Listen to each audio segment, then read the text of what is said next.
আসসালামু আলাইকুম বন্ধুরা। আমরা অনেকেই বাসাবাড়িতে আসলে আয়রন করতে পারি না। দেখা গেল যে ভাঁজ ঠিকভাবে হয় না। এই ভিডিওতে আমি দেখানোর চেষ্টা করেছি কিভাবে আপনি একটি শার্ট খুব সুন্দরভাবে আয়রন করতে পারবেন। তো ধৈর্য ধরে ভিডিওটি দেখুন। আসলে আ নিজের কাজ নিজে করাই হচ্ছে আসলে প্রকৃত দেশপ্রেম। আপনি যদি আপনার কাজটা নিজে করতে পারেন আ তাহলে কিন্তু সবকিছুই সহজ হবে। তো অনেক পরিস্থিতিতে আমরা কিন্তু আসলে অনেক সময় লন্ড্রির দোকানে গিয়ে ফিরে আসি। তাদেরকে সময় মতো পাওয়া যায় না।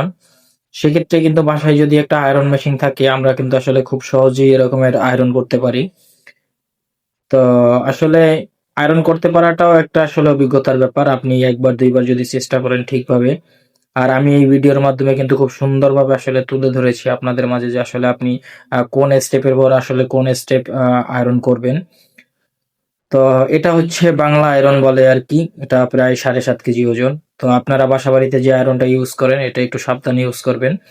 আ আ মূলত আপনাকে হিটটা বুঝতে হবে। আপনি যদি হিটটা বুঝতে পারেন তাহলে কিন্তু কাপড়ের ক্ষতি কখনোই হবে না।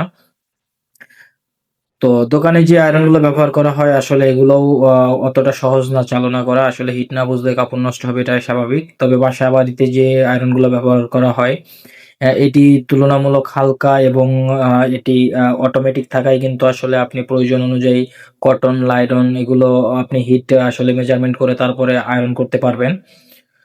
তো সব মিলিয়ে আপনি যদি ২-৪ বার যদি আয়রন করতে থাকেন এরকমের বাসাবাড়ির যে আয়রনগুলো এটা দিয়ে আসলে এটা দিয়েও কিন্তু খুব সুন্দরভাবে আয়রন করা যায়। তো দোকানের আয়রনগুলো একটু ডিফারেন্ট থাকায় আসলে একটু ফিনিশিং ভালো হয়। বাসায় যদি আপনি চেষ্টা করেন কিন্তু ফিনিশিং ভালো দিতে পারবেন। তবে আপনি একবারেই পারবেন না। আপনাকে এটা আস্তে ধীরে করতে হবে এবং এর যে হিটটা এটা সম্পর্কে বুঝতে হবে।